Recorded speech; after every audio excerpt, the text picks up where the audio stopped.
was a fairly eventful week. I think some of the things that we did had probably more of a political overtone to them than a substance. But in much of the committees, we've heard some interesting bills. I think the real issue that we're all waiting for is what the targets are going to be, what the forecast looks like, what the budget's going to look like. I think that's the next step in this process, and we're expecting to get that going in the next week. We're all waiting in the minority side to see what the majority is intending to do.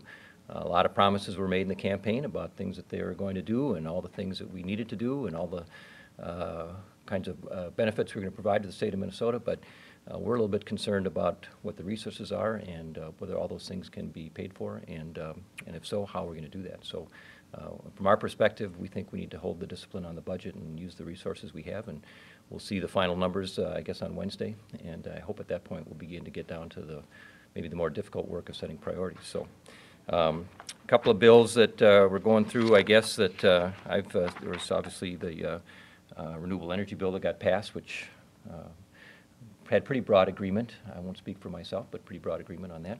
And we had a cellulosic energy bill coming through agriculture. I think there was a smoking bill that made its progress to another committee, which is another, I think, bill of interest to people. Let's see what else. Some healthcare things that happened. So my sense is, and I think from our caucus, is we're at a point where we're trying to decide what the next step here is. We don't have targets. We don't know yet how much money we're going to be able to put into different sectors of the budget. And so a lot of what we've been doing in committees has been sort of prep work for that. And so we're anxious to get going and get the budget done. What do you think the forecast is going to show? Well, I think it's going to be about what we see today. I don't think it's going to be too different. The January numbers were a little bit off. No one knows if that's an indicator of long-term things or just sort of a blip. But I don't think there's going to be substantial change in the numbers. It's going to be about what it is today is my guess. And I'm not an economist, so my opinion is as good as anybody else's, I suppose. But I think it's pretty clear that when we campaigned, we knew what the numbers were. They were about what they are today. And as Republicans, we all were campaigning, I think, for the most part, on saying this is what the numbers are. We think we ought to live within that revenue. We think we ought to try to find ways to not spend it all, put some in reserve perhaps, but to find ways to do some permanent tax relief to get some of that money back into the hands of people and maybe make sure that that revenue stream isn't outstripping income growth. And on the other side, I think there was a lot of promises made about all the things that we were going to do for education, whether it's all-day kindergarten or special education or just general aid to education, health care. Lots of things that were promised. I don't know how we pay for all those things. That was an issue during the campaigns that many of us raised, is how we can say we're going to do all these things and not show how we're going to pay for these things. And I think what we're seeing a little bit of on the other side is some tension about that issue. There's some reluctance to make commitments about what they're going to do. I've heard a little bit of backing off of some of the, well, maybe we're not going to do kindergarten, all-day kindergarten, for example. We'll put that off for a couple of years. I think Speaker Kelleher made some comments at that point. So to me, the question I have is, were the expectations raised unrealistically in the campaign? And if so, was that a knowing strategy, or was it just that we're claiming ignorance, we didn't know how much money we had? Or was it a strategy that says this is what we're going to do and we have to find the revenues, in which case now's the time to talk about where those revenues are going to come from. So from our perspective, we're trying to just say, okay, you guys won the election, how do you deliver on what you said you're going to do?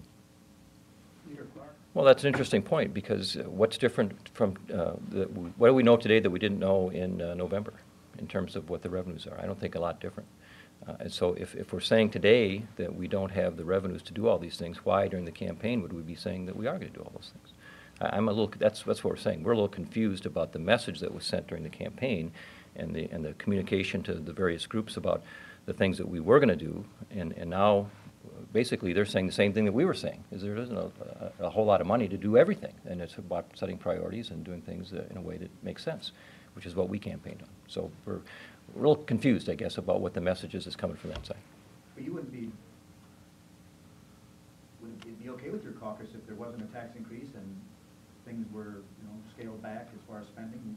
Would that be preferable to your caucus? Well, we've always believed that the desire to do things far exceeds the resources to accomplish it. We all know that. As human beings, we always want to do more than what we have, personally and as government. And I think, long term, certainly the last 4 years that I've been here, we've always said, look, we can only do so much, and here's the resources we have. What are the priorities to do those things? And then try to do the best we can to meet the needs of the most people to cause the greatest good, and try to make sure that we're not out over-promising what we intend to do.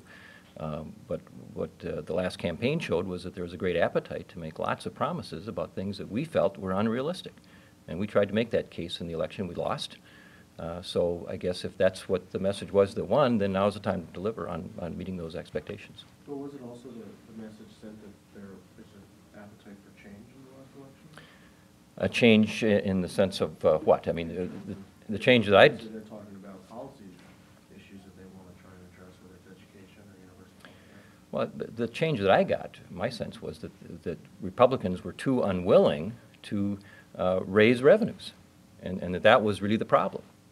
That we said, no, we're going to live with the revenues we have, and we're going to do the best we can, and we may have different disagreements about how to emphasize different things, but the dollars are what they are. What we heard in the campaign was, well, that was the problem. The change is that people need to be willing to come to the table and raise revenues to do the things that we think we need to get done. That was the change that I heard. Now, maybe others heard different things, but that was the message I got, is that the Republicans should be thrown out because they weren't willing to raise revenues to do the things that everybody wanted to do. And so if they're saying, well, we're not willing to raise revenues either, then my question is, well, okay, so what's the change? We just have a different majority in the House, I guess, but essentially we're working with the same limits of we're going to live with the revenues we have, which I personally, and I think our caucus would agree, is a good thing, and then let's debate the priorities and how we accomplish those things. But that's not the message I got from the campaign. Senator, just one other thing. It seems like some folks in the majority, Senator Coleman said this earlier this week, and then Senator Clark said that there needs to be honest forecasting and honest right. budgeting principles. I mean, it sounds like you don't agree with what the assessment. Well, my take on what Senator Poggenmiller has talked about with honest forecasting is what he says is that we have inflation built into the revenue side, and we don't have it built into the spending side. I think he's mischaracterizing that. Forecasts are not based on inflation, but they're based on what we believe to be the resources coming in based on all the economic indicators and so forth. And it's an estimate. And we all know forecasts, if one thing true about them, they're always wrong. But anyway, it's a good faith estimate of what the revenues are. On the other side, you say, well, what should we put in as a baseline understanding for spending? And we've argued, and we had the bill up in the Senate to say we should not assume an inflationary increase because many things are not driven by inflation. And I used the example on the floor, education being a primary one. The biggest cost in education is not inflation driven, it's bargained.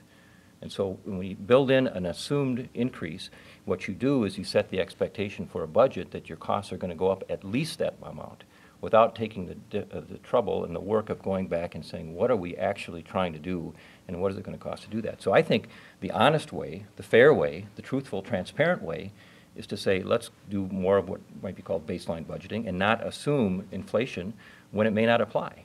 And we all know inflation is out there for certain things. We all understand that. And where it does make a difference, certainly that's going to be factored in. But to assume it, I think, sets an expectation of the public that costs are going to go up and even beyond what the inflation amounts would be. I think that, to me, is a little bit dishonest. Leader Clark said